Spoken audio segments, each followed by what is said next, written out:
कि आप तो मुसलमानों को आपने क्या दिया, मुझे अफ्तार पार्टी और मुशायरा नहीं चाहिए, मुसलमानों को सरकार में हिस्सा नहीं चाहिए। 20% मेरी आबादी है, 5 मंत्रालय, 12% आपकी आबादी है, 13 मंत्रालय, स्पीकर भी आप ही बनते हैं, विधान परिषद का चेयरमैन आप ही को लोग बनता है, मंत्रालय भी आप रखते हैं। हम कौन चीज के लिए, हम दरी बिछाने के लिए हैं? नीतीश जी की पैदाइश से भाजपा के गोदी में हुई है, वो मेरे बोलेंगे? लालू जी शुरुआतें राजनीति का की है, मदद किया है, भाजपा तो मुख्यमंत्री बने हैं। है हिम्मत लालू जी को बोल देना का कि नहीं बने हैं? हाँ, जिंदगी जिसने अपनी पैदाइश, जिसने अपनी शुरुआत भाजपा की मदद से की, वो मेरे बोलेगा? एक जगह भी सिद्ध कर दे अगर हम कहीं भी भाजपा के साथ। वो तो बोला छोटे छोटे का दुकान खोल कर बैठे हैं। तो जदयू कौन दुकान है? जदयू तो खुद अपने आप में दुकान है, राजद तो खुद अपने आप में, बिहार के बाहर कौन जान रहा है? मेरी पार्टी 15 स्टेट में है, आप बतलाइए ना कितना जगह है, बतलाइए। लालू जी और नीतीश जी सन ऑफ मल्ला की जगह है, सन ऑफ मांझी की जगह है, सन ऑफ कुशवाहा की जगह है, सन ऑफ यादव की जगह है, सन ऑफ कुर्मी की जगह है, सबकी है। सन ऑफ मुसलमान की कहां जगह है? सन ऑफ दलित की कहां जगह है? सन ऑफ सीमांचल की कहां जगह है? नहीं चाहते हैं मुस्लिम लीडरशिप बढ़े, नहीं चाहते हैं कि बंधुआ गुलाम बन के रहे। इनका एक किरदार आपने देखा है, शहाबुद्दीन साहब की पुण्यतिथि में राजद की तरफ से एक ट्वीट नहीं होता है। अनवारुल हक का परिवार कहाँ है आज कुछ पता नहीं। क्यों 100 बार लालू जी फोन किए थे बैरिस्टर असद ओवैसी साहब को 2020 में? क्यों तेजस्वी यादव फोन किए थे? क्यों मनोज झा फोन किए थे? उस वक्त मेरा एमएलए बहुत प्यारा था। हाँ, और आज हम बी टीम हो गए हैं। क्या मायावती जी से बात हो रही है? हम चाहते हैं अगर बहन जी आए तो उनका स्वागत है। देश में इन सबसे बेहतर बहन जी हैं, जितने भी हैं बहन जी। हम चाहते हैं दलित मुसलमान का एक गठबंधन बने। 23 तारीख को मुख्यमंत्री नीतीश कुमार के नेतृत्व में पूरा विपक्ष एक प्लेटफॉर्म पे पटना में आ रहा है और कहा जा रहा है कि इस मीटिंग का पूरा जो स्क्रिप्ट है वो लालू यादव लिखे हैं। लेकिन जिन दो नामों की सबसे ज़्यादा इस समय सोशल मीडिया पर चर्चा है, उसमें से एक नाम है बहन मायावती, दूसरा नाम है असदुद्दीन ओवैसी। और इन दोनों को इस मीटिंग में इन्वाइट नहीं किया गया है, नहीं बुलाया जा रहा है। और अब कहा जा रहा है कि मुस्लिम और दलित को अलग करके आखिर विपक्ष नरेंद्र मोदी को कैसे हराएगा। इसी पर बात करेंगे। हमारे साथ एआईएमआईएम के प्रवक्ता आदिल हसन साहब मौजूद हैं। और आदिल साहब, देखिए, विपक्ष का जो मकसद है नरेंद्र मोदी को हराना, उसमें 18 दल आ रहा है, जो 23 जून को मीटिंग है। लालू यादव कहा जा रहा है स्क्रिप्ट रचे हैं, आप लोग का भी मकसद है नरेंद्र मोदी को हराना, आप लोग क्यों नहीं बुलाया जा रहा है? तो लालू जी से पूछिए ना क्यों नहीं बुलाया। लगता है लाज शर्म से नहीं बुला पा रहे होंगे, क्योंकि 4 एमएलए तोड़े हैं, इसलिए आंख से आंख बैरिस्टर साहब से नहीं मिला पाएंगे। कि उन्होंने जब चुनाव हम 5 एमएलए जीत के आए थे तो लालू जी 100 बार फोन किए थे, तेजस्वी यादव फोन किए थे, मनोज झा जी फोन किए थे। तो लगता है आंख से आंख कैसे मिलाएंगे कि ऐसी बेवफाई किया, जबकि एमआईएम ने हर तरीके से इनका साथ दिया था। जब विपक्ष का स्पीकर का चुनाव था अवध बिहारी चौधरी, उसमें हमने साथ दिया, और कोई भी विपक्ष के मुद्दे थे हमने साथ दिया। आप तो नीतीश कुमार के खिलाफ वोट लिए थे, तब एमआईएम आपके तब भी साथ दी थी। लेकिन आपने धोखा दिया, पीठ में खंजर घोपा, इसलिए आंख से आंख नहीं मिला पा रहे होंगे। और या नहीं चाहते हैं मुस्लिम लीडरशिप बढ़े, नहीं चाहते हैं कि बंधुआ गुलाम बन के रहे। इनका एक किरदार आपने देखा है, शहाबुद्दीन साहब की पुण्यतिथि में राजद की तरफ से एक ट्वीट नहीं होता है। अनवारुल हक का परिवार कहाँ है आज कुछ पता नहीं है। अब्दुल गफूर साहब माइनॉरिटी मिनिस्टर्स जो थे, उनका परिवार का कोई पता नहीं। तस्लीमुद्दीन साहब के बेटा को तो इन्होंने नहीं टिकट दिया था, तो एमआईएम का एहसान है जो टिकट दिया। उसके बाद आपने देख लिया, उसके साथ आपने एक अब्दुल गफूर साहब चीफ मिनिस्टर है, उनके नाम से गोपालगंज में एक सड़क नहीं है, एक चौक तक नहीं है। तो लालू जी का तो स्टाइल है ना, मुसलमानों का वोट लो, मुस्लिम लीडरशिप को बढ़ने नहीं दो। यही नीतीश जी भी लगता चाहते हैं। एक बात अभी, मतलब इस पर एक बात करेंगे, फिर आगे बात करेंगे। जैसे आपने बोला 4 एमएलए तोड़ लिए, आप लोग स्पीकर के चुनाव में आरजेडी के जो स्पीकर थे उनको वोट दिए, फिर आपके विधायक को तोड़ने क्या आवश्यकता पड़ गई? यही तो समझ में आता है कि दोहरा नीति क्यों करते हैं आप। नीतीश जी का जब एमएलए तोड़ने की भाजपा कोशिश करता है, नीतीश जी को रात में नींद नहीं आया। राजद का एमएलए लालू यादव जी का एमएलए तोड़ा था 14 में, तो उदय नारायण चौधरी जी स्पीकर के घर में लालू जी घुस गए थे, याद है ना। सम्राट चौधरी तो राजद ही से एमएलए थे ना, राम लखन रमन राजद ही से एमएलए थे ना।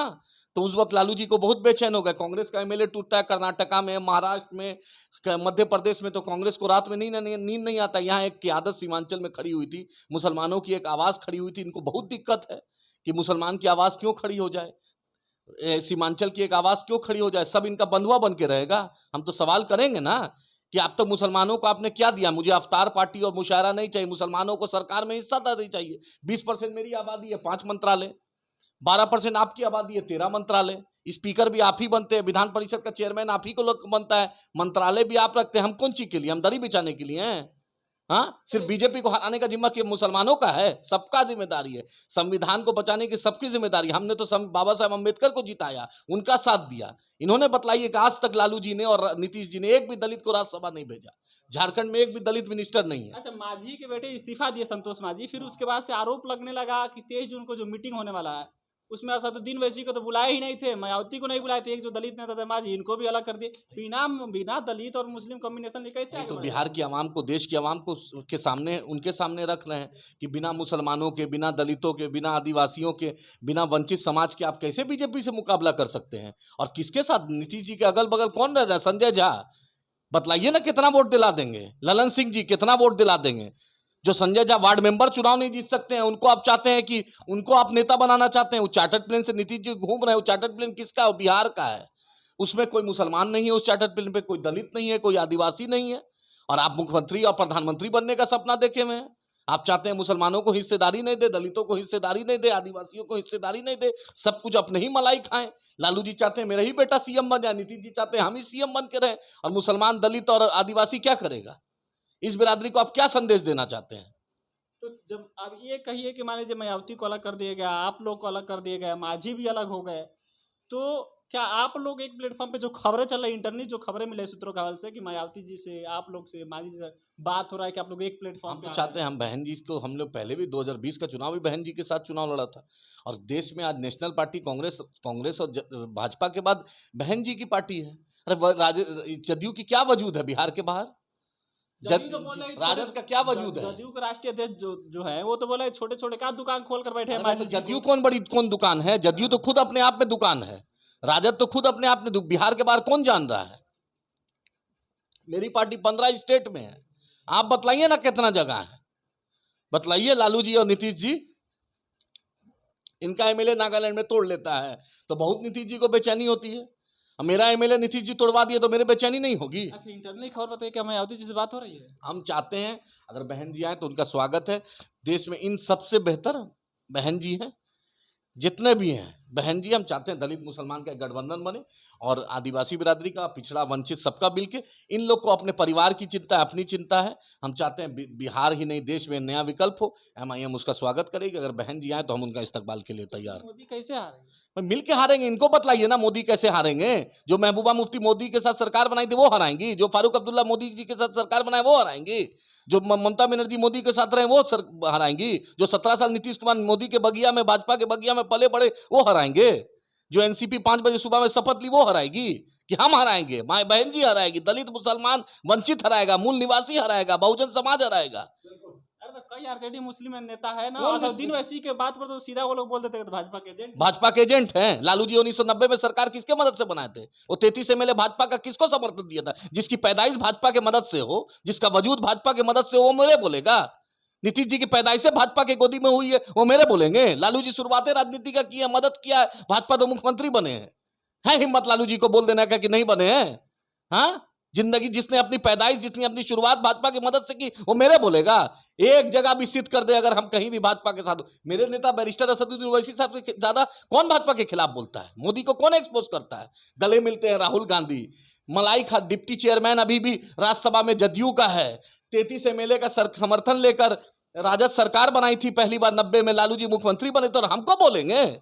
हाँ, डाटा पे बात करेंगे। क्यों 100 बार लालू जी फोन किए थे बैरिस्टर असदुद्दीन ओवैसी साहब को 2020 में? क्यों तेजस्वी यादव फोन किए थे? क्यों मनोज झा फोन किए थे? उस वक्त मेरा एमएलए बहुत प्यारा था।